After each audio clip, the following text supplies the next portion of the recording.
వందనాలు brother. Thank you so much. ప్రభు అయిన యేసుక్రీస్తు నామంలో మీ అందరికీ నా వందనాలు తెలియజేస్తున్నాను. దేవాది దేవుడు మరొక అవకాశాన్ని యూసీవైలో వాక్య పరిచర్య చేయడానికి నాకు ఇచ్చినందుకు ఆయనను ఎంతగానో స్తుతిస్తూ మీ అందరికీ ఉదయకాల శుభములు తెలియజేస్తున్నాను. మనము గత కొంతకాలం నుంచి శోధన అనే అంశాన్ని నేర్చుకున్నాం. ప్రభువైన క్రీస్తు వారు వెళ్ళిన ప్రాముఖ్యమైన 3 శోధనలను కూడా కంప్లీట్ చేసుకున్నాం. పోయిన వారం కూడా శోధించబడడం తప్పు కాదు, కానీ శోధనకు లొంగిపోవడము తప్పు అనే అంశాన్ని నేర్చుకున్నాం. ఆల్మోస్ట్ ఆల్ శోధనకు సంబంధించిన విషయాలన్నీ అవసరమైన విషయాలు మనం ధ్యానం చేసుకున్నాం. అయినప్పటికీ ఈరోజు ధ్యానం చేసుకున్న అంశాలు మనకు తెలుసు, ఒకసారి జ్ఞాపకం చేసుకుందాము అన్న ఉద్దేశంతో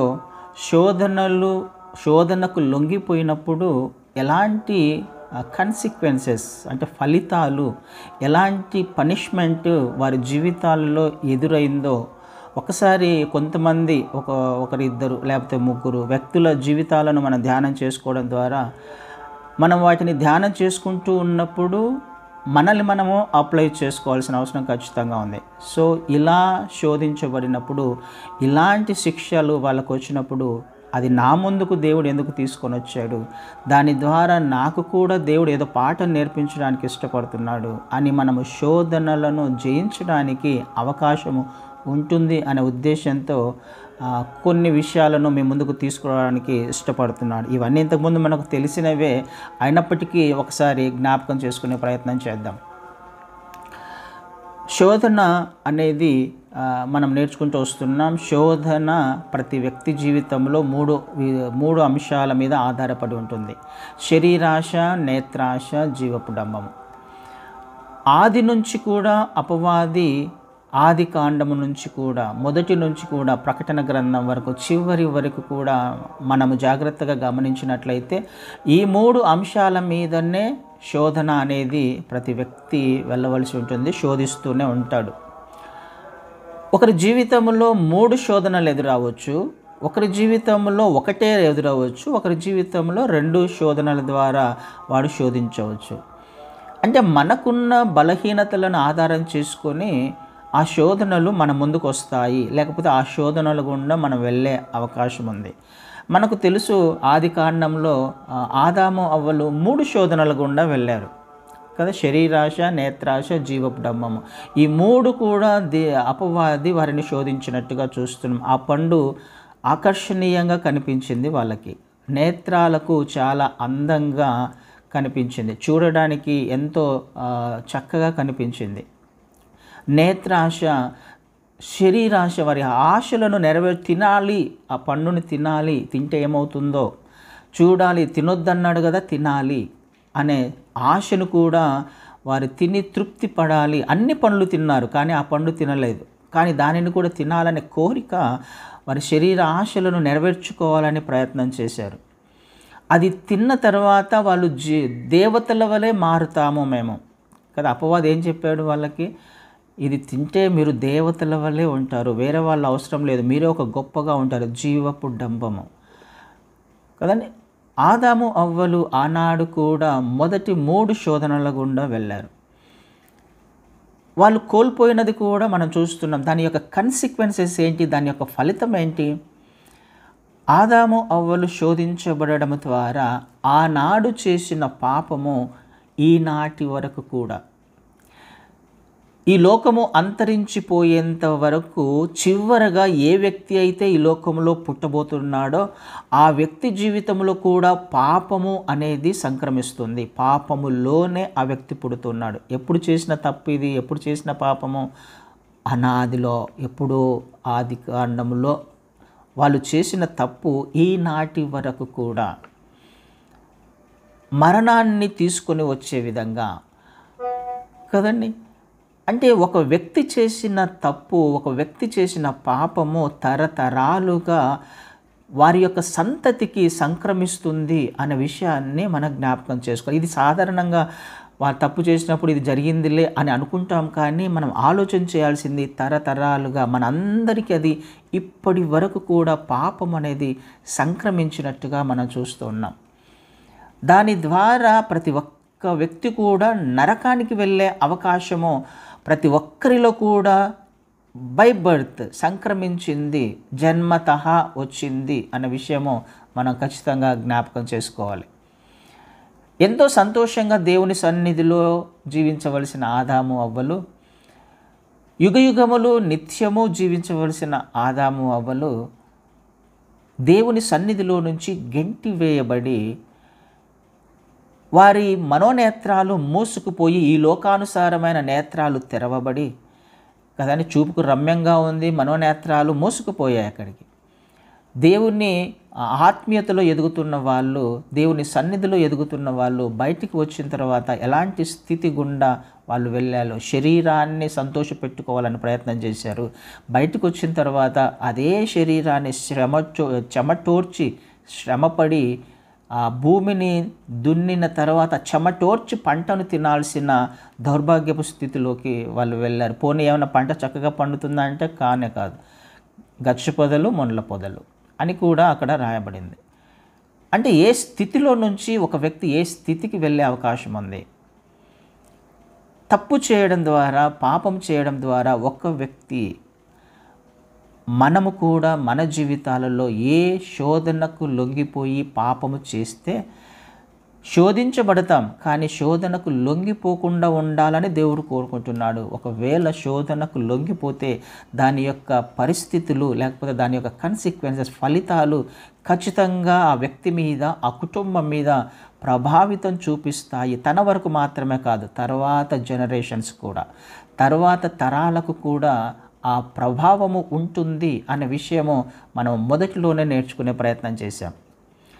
ఆ విషయాన్ని మరొకసారి జ్ఞాపకం చేసుకోవడానికి మనం ఖచ్చితంగా ఇష్టపడాలి. ఎందుకు? మనము శోధించబడకుండా ఉండడానికి. ఆదాము అవ్వలు మాత్రమే కాదు, అనేక మందిని మనం చూసినప్పుడు విశ్వాసులకు తండ్రి అయిన అబ్రహాము కూడా శోధించబడ్డాడు.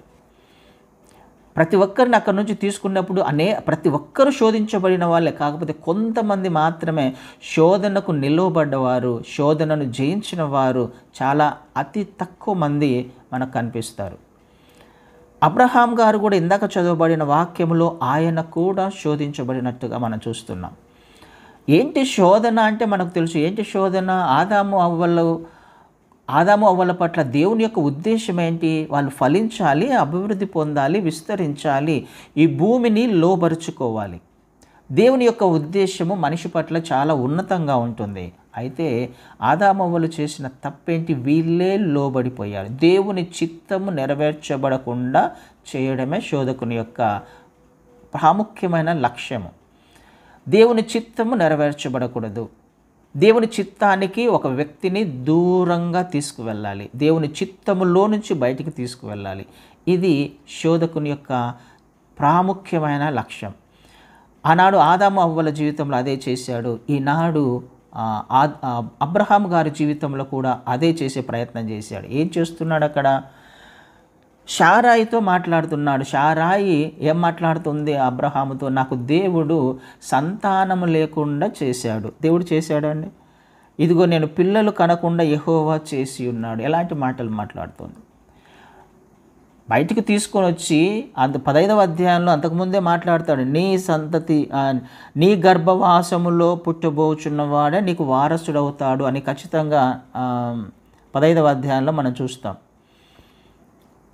4వ వచనంలో 15వ అధ్యాయం ముందుగానే అక్కడే చెప్పాడు. ఆల్రెడీ బయటికి తీసుకొని వచ్చినప్పటి నుంచి కూడా నేను నిన్ను ఆశీర్వదిస్తాను, అనేక మందిని జనములకు నిన్ను తండ్రిగా చేస్తాను అని వాగ్దానం చేశాడు.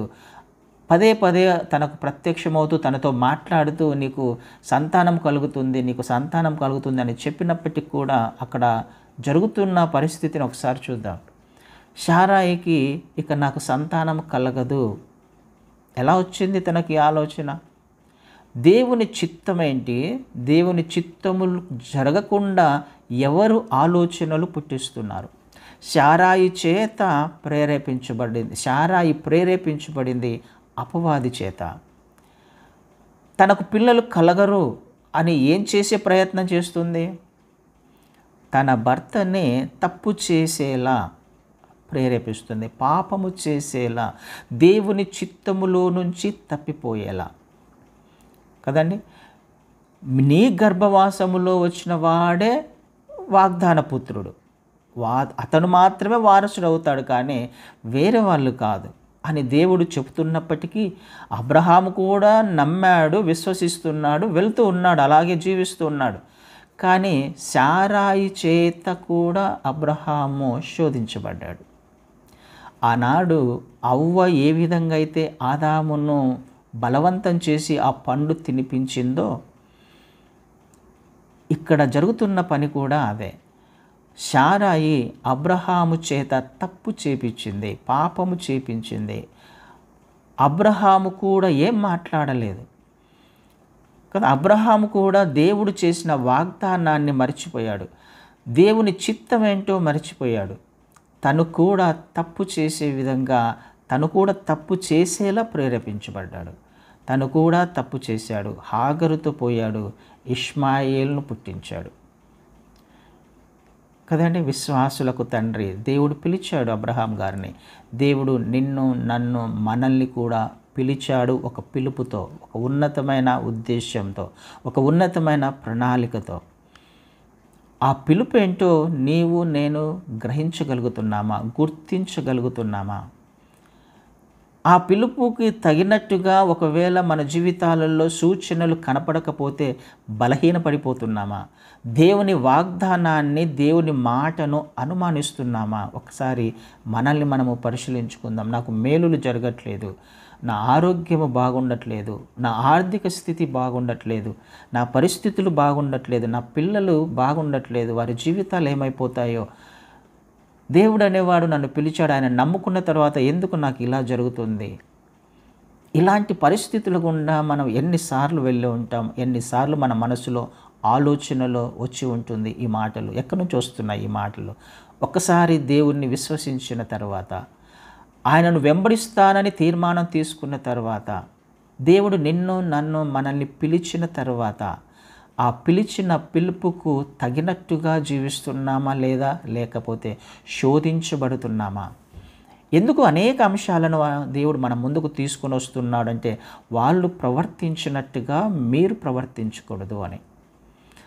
ఆ ప్రవర్తనకు తగిన ఫలితాన్ని వాళ్ళు అనుభవించారు, మీరు ఆ శిక్షను అనుభవించకూడదు అని. ఏం జరిగింది అప్పుడు? వాళ్ళు ఇష్మాయేలును పుట్టించారు. అంటే మనము శోధించబడడం ద్వారా మన శరీరాశలలో నుంచి కొన్ని రిజల్ట్ని మనం పొందుకుంటూ ఉంటాం. ఇష్మాయేలును పుట్టిస్తూ ఉంటాం. ఎలాంటి పరిస్థితి తర్వాత ఇష్మాయేలు, ఆనాడు పుట్టిన ఇష్మాయేలు ఇప్పటిదాకా కూడా, ఈనాటి వరకు కూడా ఎలాంటి పోరాటం చేస్తున్నారు? ఇద్దరికి, ఇజ్రాయేలీయులకి, ముస్లిం కంట్రీస్కి ఏం జరుగుతుందో మనం చూస్తూనే ఉన్నాం. యెరూషలేములో లేకపోతే ఇజ్రాయెల్ దేశంలో ఏం జరుగుతుంది? చివరి వరకు కూడా, ఈ యుగాంతము వరకు కూడా ఈ ఇద్దరికి ఫైట్ జరుగుతూనే ఉంది.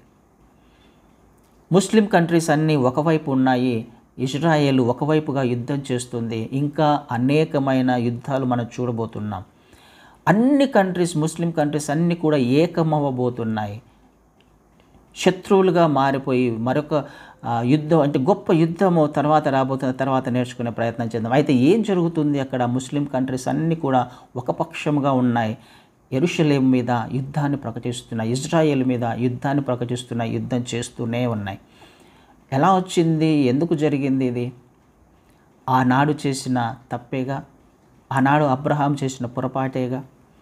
ఈనాటి వరకు కూడా, చివరి దినాల వరకు కూడా ఆ పరిస్థితి కొనసాగుతూనే ఉంది. చేసిన చిన్న తప్పు, దేవుని చిత్తము తెలుసుకోకుండా, దేవుని చిత్తము గ్రహించకుండా, ఉద్దేశం ఏంటో అర్థం చేసుకోకుండా, మనంతకు మనము ఒకవేళ ఇష్మాయేలును పుట్టిస్తున్నామేమో, మనంతకు మనము కొన్ని పరిస్థితులను పుట్టించుకుంటున్నాం. మన జీవితాలలో మనమే అనవసరమైన విత్తనాలను విత్తుకుంటూ ఉన్నాం, చెడు విత్తనాలను విత్తుకుంటూ ఉన్నాం. ఖచ్చితంగా అది ఫలిస్తుంది, దాని యొక్క కన్సిక్వెన్సెస్ కూడా ఖచ్చితంగా ఉంటాయి అనే విషయము మనకు అర్థం కావాలి. కదండి. ఇక్కడ తర్వాత జరిగిన సంగతి ఏంటి? ఇక్కడ 16వ అధ్యాయంలో 4వ వచనంలో, అతడు హాగరుతో పోయినప్పుడు అది గర్భవతి ఆయను. అది తాను గర్భవతినైతినని తెలుసుకున్నప్పుడు దాని యజమానురాలు దాని దృష్టికి నీచమైనదాయను. ఎలాంటి పరిస్థితి తర్వాత శారాయికి? నీచమైన దానిగా చూస్తుంది హాగరు శారాయిని. నీ వలన కాలేదు, నా వలన అయింది. ఎలాంటి స్థితి? తను చేసిన పొరపాటు వల్ల తానే అవమానపరచబడుతుంది కదా, తానే నిందల పాలవుతుంది, తానే చాలా చులకనగా చూడబడుతుంది. ఎవరు చేసిన తప్పు, ఎవరు చేసిన పాపం కదండి. తర్వాత అబ్రహాం దగ్గరికి పంచాయతీ వచ్చింది, పంచాయతీ తీసుకొని వచ్చింది అబ్రహాం దగ్గరికి. ఇదిగో తను నన్ను చాలా నీచంగా చూస్తుంది. సరే 5వ వచనంలో, నా ఉసురు నీకు తగులుతుంది, నేను నా దాసిని నీ కౌగిటికి ఇచ్చిన తర్వాత తాను గర్భవతినైతినని తెలుసుకున్నప్పుడు నేను దాని దృష్టి నీచమైన దానినైతిని, నాకును నీకును యెహోవా న్యాయము తీర్చునుగాక అని అబ్రహాముతో అనెను. ఇప్పుడు వస్తున్నాడు దేవుడు మధ్యలోకి. అప్పుడు గుర్తుకు రాలేదు, తప్పు చేపించాలని ప్రయత్నం చేస్తున్నప్పుడు దేవుని గురించి మాట్లాడలేదు. కానీ ఇప్పుడు దేవుడు మనకు న్యాయం తీరుస్తాడు అని అంటుంది. దేవుని ఉద్దేశాలు తెలుసుకోకుండా తప్పు చేసిన తర్వాత తను అవమానపరచబడుతున్నప్పుడు, నిందించబడుతున్నప్పుడు, నీచంగా చూస్తూ ఉన్నప్పుడు అప్పుడు తనకు పెయిన్ స్టార్ట్ అయింది, నొప్పి స్టార్ట్ అయింది. అబ్రహాం దగ్గరికి పంచాయతీ తీసుకొని వచ్చి, ఇదిగో ఇది పరిస్థితి అని అంటే, అబ్రహాం కూడా మళ్ళీ ఏం చేస్తున్నాడు? పాపం, నీ ఇష్టం వచ్చింది చేసుకో, నీ దగ్గర ఉంది కదా అంటే తనను శిక్షించేలా అబ్రహాం కూడా తనను ప్రేరేపిస్తున్నాడు కదా. చూడండి, ఒక తప్పు తర్వాత ఒక తప్పు, ఒక తప్పు తర్వాత ఒక తప్పు, మన సొంతంగా చేస్తున్న ఆలోచనలు శోధనకు లొంగిపోవడం ద్వారా, శోధించబడడం ద్వారా ఏం జరుగుతుంది? దాని యొక్క పర్యవసానాలు ఖచ్చితంగా ఉంటాయిగా. శోధించబడడం తప్పు కాదు, శోధనకు లొంగిపోవడం తప్పు. లొంగిపోయిన తర్వాత ఎదురయ్యే పరిస్థితులను ఖచ్చితంగా అనుభవించి, ఎందుకు? ఒక సీడ్, అది ఒక విత్తనంలా. మనం శోధనకు లొంగిపోయాము, తప్పు చేసేసాము అని అంటే అర్థం ఏంటంటే, ఒక తప్పు సీడుని మనం నాటేసాము అని అర్థం. ప్రతి విత్తనంలో జీవం ఉంటుంది కదండి, అది ఖచ్చితంగా ఫలిస్తుంది, ఫలించాలి కూడా, వేరే ఆప్షన్ లేదు. మన పొలాలలో అది ఫిజికల్గా కొన్ని పంట పండకపోవచ్చేమో కాదు, ఇది ఆత్మలోకంలో క్రైస్తవుడు చేస్తున్న ప్రతి తప్పు కూడా, ప్రతి పొరపాటు, ప్రతి పాపానికి తగిన ఫలము ఖచ్చితంగా ఒకరోజు చూసే అవకాశం ఉంది. అందుకని జాగ్రత్త పడడానికి కొన్ని విషయాలను దేవుడు మన ముందుకు తీసుకొని వస్తున్నాడు.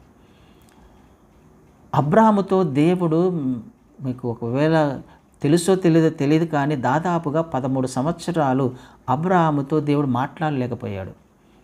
తెలుసా మీకు ఆ విషయం? 13 సంవత్సరాలు దేవుడు మాట్లాడలే. తర్వాత ఈ ఇష్మాయిల్ను పుట్టించిన తర్వాత చూడండి, అక్కడ ఒక మాట 16వ అధ్యాయంలో 16వ వచనాన్ని నేను చదువుతాను. 16వ అధ్యాయం 16వ వచనం. హాగరు అబ్రామునకు ఇష్మాయేలును కనినప్పుడు అబ్రాము 86 ఏండ్ల వాడు. ఎప్పుడు పుట్టాడు అబ్రాము? 86 సంవత్సరాలకు పుట్టాడు. ఇష్మాయేలు ఎప్పుడు పుట్టాడు? అబ్రహాముకు 86 సంవత్సరాలకు పుట్టాడు. 17వ వచనాన్ని మళ్ళీ చదువుతాను, 17వ అధ్యాయాన్ని చదువుతాను. 17వ అధ్యాయం 1వ వచనంలో, అబ్రాము 99 ఏండ్ల వాడైనప్పుడు యెహోవా అతనికి ప్రత్యక్షమై, నేను సర్వశక్తిగల దేవుడును, నా సన్నిధిలో నడుచుచు నిందారహితుడువై ఉండుము. ఎప్పుడు ప్రత్యక్షమయ్యాడు? 99 సంవత్సరాలకి. ఎన్ని సంవత్సరాల గ్యాప్ ఉంది అక్కడ? 13 సంవత్సరాలు. 13 సంవత్సరాలు అబ్రాహాము గారితో దేవుడు మాట్లాడలేకపోయాడు. ఎందుకు? తను కుమారుణ్ణి పుట్టించాడు, దేవుడు చేసిన వాగ్దాన పుత్రుడు ఇతడేనేమోనని మురిసిపోతూ, ఇష్మాయిల్లో చూసుకుంటూ మురిసిపోతూ పెరుగుతూ ఉన్నాడు. సమయాన్ని తనకు వెచ్చిస్తూ ఉన్నాడు, తనతో గడుపుతూ ఉన్నాడు. తను సొంతంగా పుట్టించిన ఈ రిజల్ట్ అదే దేవుని చిత్తమేమో.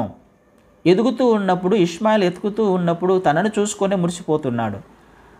కానీ తర్వాత తనకు అర్థమవుతుంది, అక్కడ జరుగుతున్న పరిస్థితులు, శారాయికి లేకపోతే హాగర్కు జరుగుతున్న గొడవలు కావచ్చు, లేకపోతే ఇష్మాయిల్కు ఉన్న లక్షణాలు కావచ్చు కదా. ఇష్మాయిల్ గురించి కూడా అక్కడ కొన్ని మాటలు రాయబడ్డాయి కాబట్టి నేను అతనికి ఇష్మాయిల్ అను పేరు పెట్టుదు, అతడు అడవిగాడిద వంటి మనుష్యుడు, అతని అంటే కొన్ని లక్షణాలు అక్కడ రాయబడింది. దాని గురించి మనం నేర్చుకోవట్లేదు కానీ ఇక్కడ.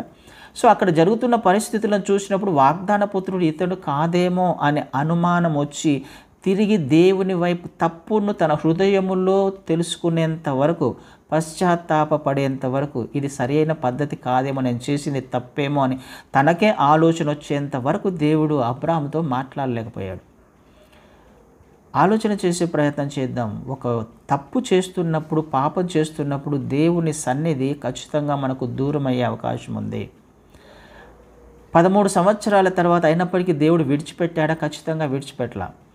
కానీ తను జరుగుతున్న తన హృదయములో ఆలోచనలు వస్తూ ఉండొచ్చు, ఇది సరైన పద్ధతి కాదు అని తెలుసుకుంటున్నప్పుడు 99 సంవత్సరాల వయసులో ప్రత్యక్షమై ఈ మళ్ళీ నెక్స్ట్ ఇయర్ నేను నీకు సంతానం ఇవ్వబోతున్నాను, అప్పుడు నువ్వు అబ్రహాముగా పిలువబడతావని అప్పుడు 17వ అధ్యాయంలో అబ్రహాముకు వాగ్దానం చేశాడు.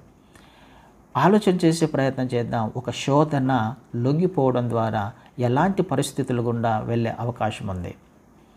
ఎలాంటి భయంకరమైన పరిస్థితులను మన జీవితంలోనే మనము తెచ్చుకునే అవకాశం ఉంది. దాని ఫలితాన్ని కూడా అనుభవించవలసిన వారు మనమేగా తప్పు చేశాం కాబట్టి. ఇవన్నిటినీ మన ముందుకు దేవుడు తీసుకొని వస్తున్నాడు మళ్ళీ తప్పు చేయకుండా ఉండడానికి.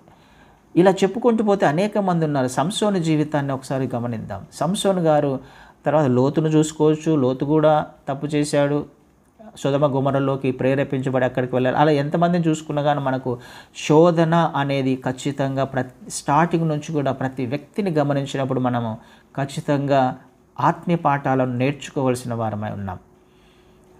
అయితే మనం సాధారణంగా మనం చదువుకుంటూ వెళ్తూ ఉంటాం కాబట్టి పెద్దగా మనకు ఏమీ అనిపించకపోవచ్చేమో, కానీ ఖచ్చితంగా ఆ వ్యక్తి జీవితాన్ని పర్సనల్గా ధ్యానం చేయాల్సిన అవసరం ఖచ్చితంగా ఉంది.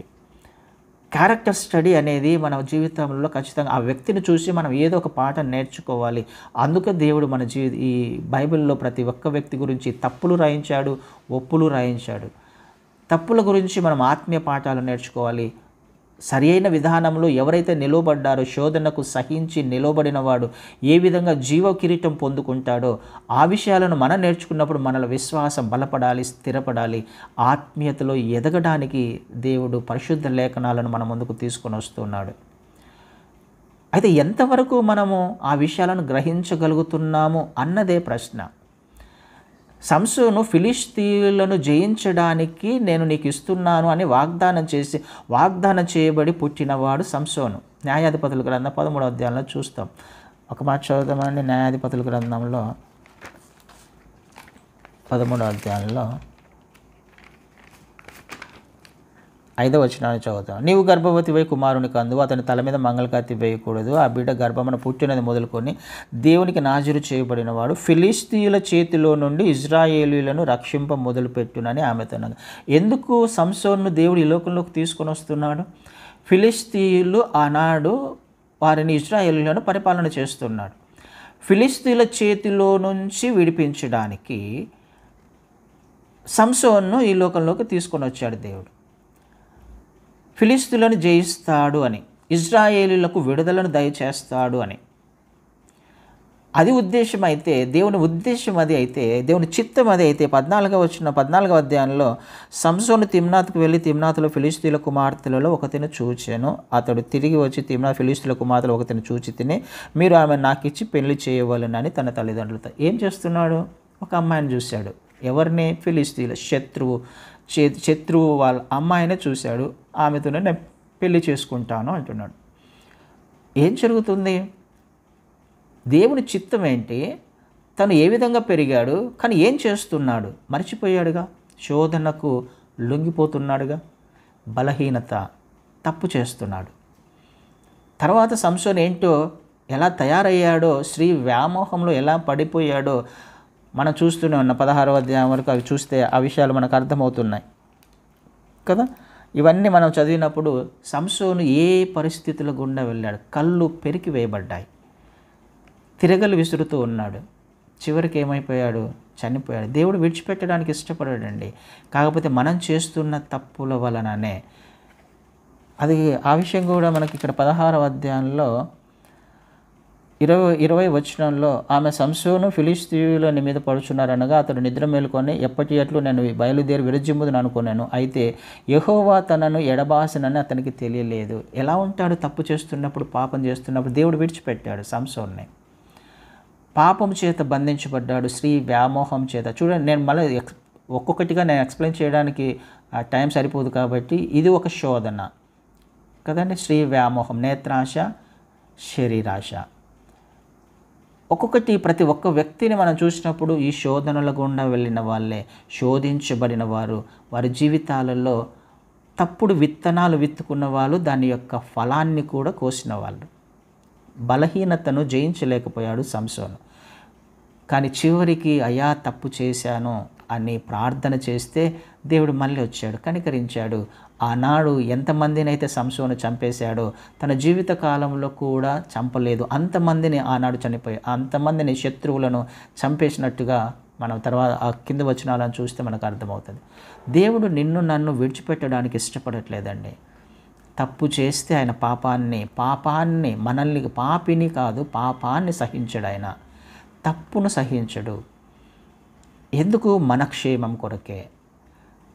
ఆ పాపము వలన మనమే ఫలితాన్ని అనుభవించాల్సి వస్తుందని, ఆ తప్పుడు విత్తనము మన జీవితాలలో ఫలిస్తుంది అని మనమే శిక్షించబడతాము. మనంతకు మనమే పాపాలు చేసి దాని యొక్క ఫలితాలను అనుభవించాల్సి వస్తుందని దేవుడు అనేక విషయాలను మన ముందుకు తీసుకొని వస్తున్నాడు. దావీదు గారు చేసిన తప్పు, దావీదు వారు బెత్షెబా విషయంలో తప్పు చేశాడు. దాదాపు సంవత్సరం పాటు దేవుడు దావీదు గారితో మాట్లాడలేదు. పాపం చేశాడు. తప్పు తర్వాత తప్పు, పాపం తర్వాత పాపం. ఎంత భయంకరమైన స్థితిలోకి దేవుడు ఎంతగా కోపగించుకున్నాడో మనకు తెలుసు. కుమారుడు చనిపోయాడు కదా, పుట్టాడు బెత్షెబాకి, కుమారుడు చనిపోయాడు.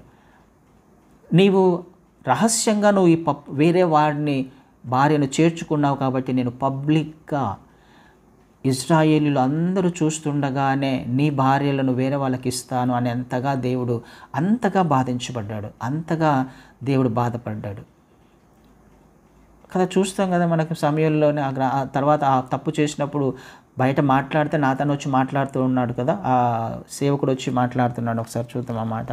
సమయంలో 2వ సాములో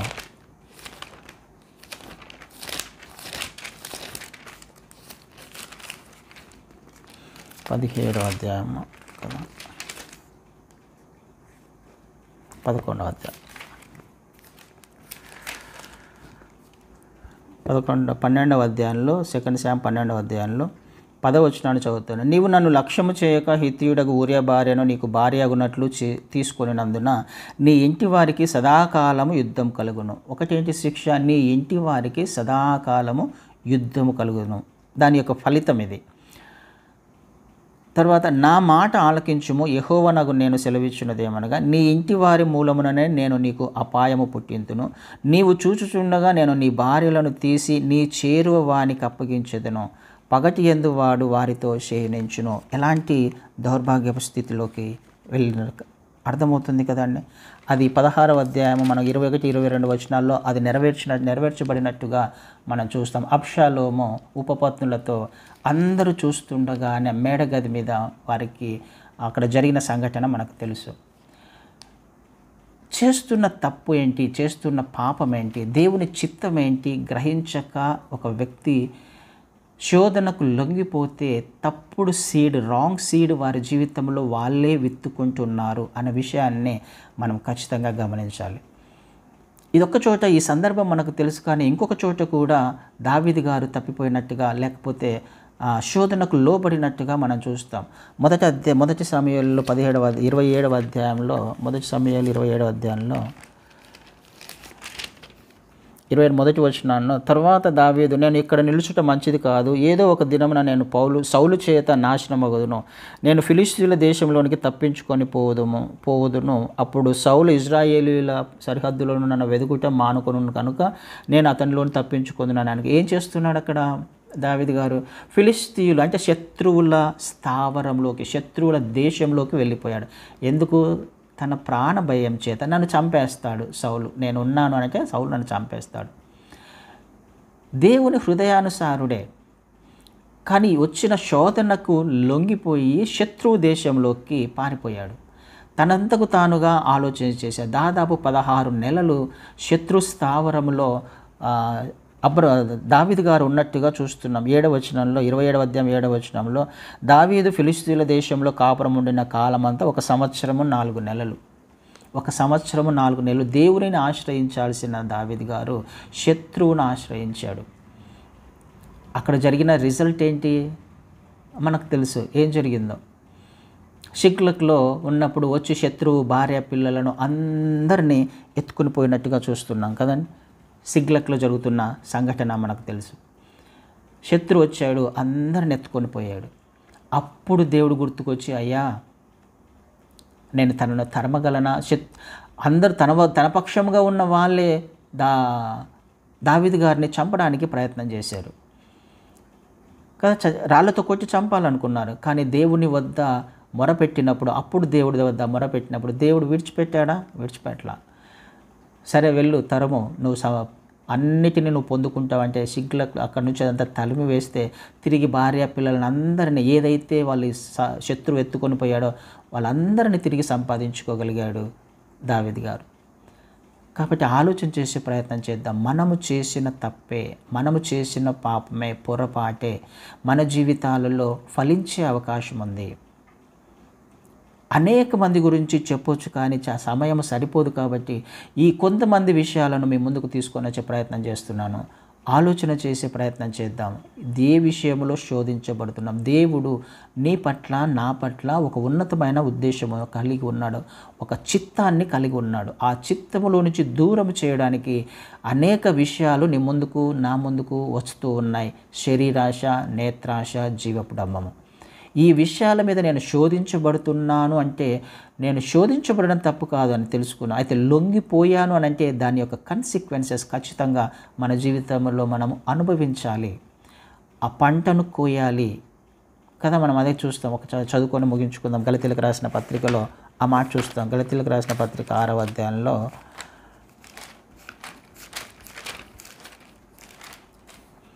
7వ వచనం నుంచి చదువుతాను.